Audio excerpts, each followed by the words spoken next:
Break के बाद स्वागत है आपका। बढ़ते आगे, तनाव हर उम्र के लोगों में किसी भी कारण से हो सकता है और दरअसल आज की भाग दौड़ भरी जिंदगी में इच्छाओं की फहरिस्त लंबी होने के चलते स्ट्रेस हावी हो जाता है, जिससे लोगों में सहनशीलता खत्म हो जाती है और तनाव अगर अधिक बढ़ जाता है तो उसका सेहत पर बुरा असर पड़ता है। तो चलिए डाइटिशियन शिवा कुमार से जानते हैं तनाव मुक्त रहने के उपाय।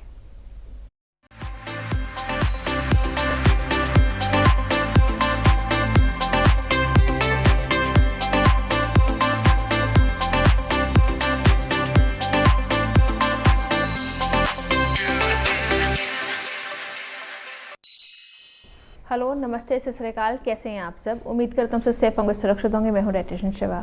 आज हम बात करने आए हैं 3 चीज़ों के ऊपर: our stress, me, myself and my happiness. शायद हम सब चीज़ों पे बात करते हैं, लेकिन स्ट्रेस के कारण हमारी बॉडी में क्या चेंजेस आता है उनसे हमें फ़र्क नहीं पड़ता। हमें सिर्फ अपने सोशल मीडिया एक्टिविटी है जो हाई रखनी है, हमें अपनी स्ट्रेंथ है जो बाहर दुनिया को दिखाने के लिए हाई रखनी है, लेकिन उसके एवज में मैं दीवारों में अकेली आके रोती हूँ, उससे किसी को फ़र्क नहीं पड़ता। आइए आज ये बात करें कि आपके हार्मोनल इम्बैलेंस से या आपके ओवर डोसेज ऑफ स्ट्रेस से क्या दिक्कतें हैं जो होती हैं।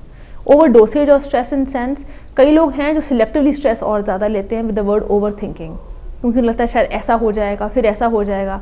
उस प्रेजेंट में वो एंजॉय नहीं करते और उस फ्यूचर की इतनी स्ट्रेस है जो ले जाते हैं, उससे बॉडी के डैमेज जोन है जो हायर हो जाता है। आइए पहले इस चीज़ से बात करें कि क्या खा के आपका बॉडी प्रोफाइल आप ठीक कर सकते हैं और इतना ओवर एक्सेस ऑफ स्ट्रेस लेने से क्या क्या वेरिएशंस हैं जो आते हैं, इस पर बात करते हैं। सबसे पहली चीज़, आपका एक इम्बैलेंस आना, दैट इज़ आपका कॉर्टिसोल लेवल का इम्बैलेंस होना, जो कि हमारा बेसिक स्ट्रेस हार्मोन जो है जो होता है, उसे बाकी चीज़ें क्या हिलती हैं उस पर बात करते हैं। अगर हम लोग पहले इस चीज़ से बात करें कि नहीं मुझे स्ट्रेस बहुत ज़्यादा हो जाता है, या मुझे सोशल एंग्जाइटी बहुत ज़्यादा हो जाती है, या बच्चों का एग्ज़ाम से पहले सब कुछ बिल्कुल ब्लैंक हो जाना, भूल जाना। हम अक्सर पेरेंट्स का इस चीज़ पे वरी करना कि बच्चा मेरा पढ़ता तो बहुत है, लेकिन एग्ज़ाम में ना जाने उससे क्या हो जाता है कि परफॉर्म ही नहीं कर पाता। आइए अब इस चीज़ से बात करें कि क्या इफ़ेक्ट्स हैं जो हमारी बॉडी पे डैमेज पे उठाते हैं। अगर आपका कॉर्टिसोल हायर होगा तो आपका ग्रेलिन और आपका लेप्टिन दोनों चीज़ें हैं जो वेरिएट करती हैं, और आपका TSH भी साथ में ही वेरिएट है जो करता है। आपको ये चीज़ समझनी होगी कि जितना भी आप वेरिएशन है जो कर रहे हैं वो चेंजेस ही हैं जो लेके आता है। चेंजेस इन सेंस, आपने जितना खाया उसके बॉडी में एसिमुलेशन ना होके अब्जॉर्ब ही नहीं खाना होगा। जैसे कि आपको भूख बहुत ज़्यादा लगने लग जाती है। स्ट्रेस में अक्सर ये लोग बोलते हैं कि मुझे भूख बहुत ज़्यादा लगती है, मुझे बड़ी बड़ी खाने को दे दो। मैक्सिमम लोग जो रात के नाइट शिफ्ट्स हैं जो करते हैं वो एक्सेसिव कैफीन का इंटेक है जो करते हैं, या डाइट सोडास का इंटेक है जो करते हैं, या एनर्जी ड्रिंक्स का इंटेक है जो होता है। क्यों? क्योंकि एनर्जी लेवल है जो डिप्लीट होनी शुरू हो जाती है और बॉडी एग्जॉस्ट मोड पर चली जाती है। मोस्टली ब्लैंक हो जाते हैं। मैं कहाँ थी, मैंने क्या कहना था, मैं क्या थॉट पे था, आप भूलने शुरू हो जाते हैं चीज़ों को। जब आप ऐसी चीज़ें फेस कर रहे हैं तो बॉडी एग्जॉस्ट मोड पे चल रही है और आपके हार्मोन्स भी इम्बैलेंस है जो चल रहे हैं।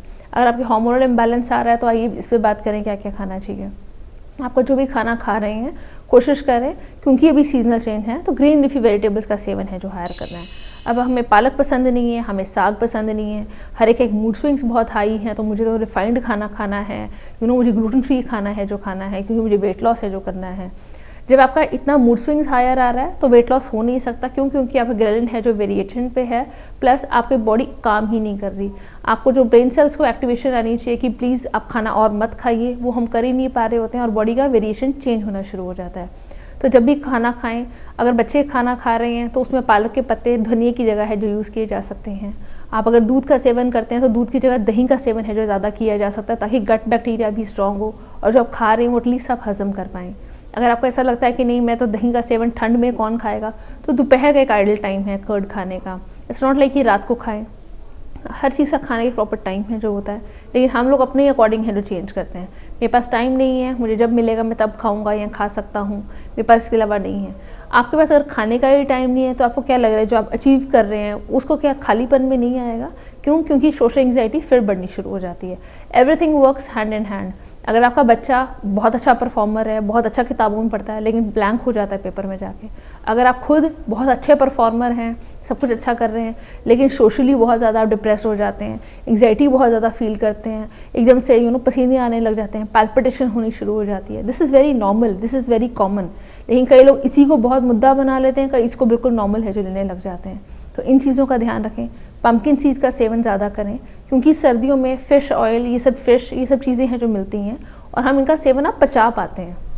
ये तो नहीं कहा जाएगा कि गर्मियों में हम फिश ऑयल नहीं खा सकते। जी हाँ, नक्सीर आने के चांसेस ज़्यादा हो जाते हैं, आपकी बॉडी अब्जॉर्ब भी नहीं कर जाती। क्यों? क्योंकि ऑलरेडी हीट इतनी हाई है जो हो रही होती है बॉडी में। तो इसलिए आपका अगर वेरिएशन ज़्यादा है तो ओमेगा 369 कॉम्बिनेशन है जो आप लें। अगर एंग्जाइटी बहुत हाई है, अगर आपको लगता है कि नहीं मेरा डिप्रेशन बहुत ज़्यादा हाई हो जाता है, तो पम्पकिन सीड्स हैं जो लें। अगर आपको लगता है कि नहीं मेरे को दोनों चीज़ें हैं लेकिन मेरी बॉडी ही बहुत स्किनी ड्राई हो रही है, क्योंकि वो स्किन के ऊपर भी रिफ्लेक्ट होगा, तो उसमें कुछ नहीं करना, कोकोनट ऑयल में खाना है जो बनाना शुरू कीजिए और ज़िंदगी को एंजॉय करना शुरू कीजिए। अपने आप को एग्जॉस्ट करके और तो सो कॉल्ड एक सोशल मीडिया पर डालना, इट्स नॉट ग्रेट। अपना आपको रीफिल किया कीजिए और ज़िंदगी एंजॉय किया कीजिए। Thank you so much for joining in.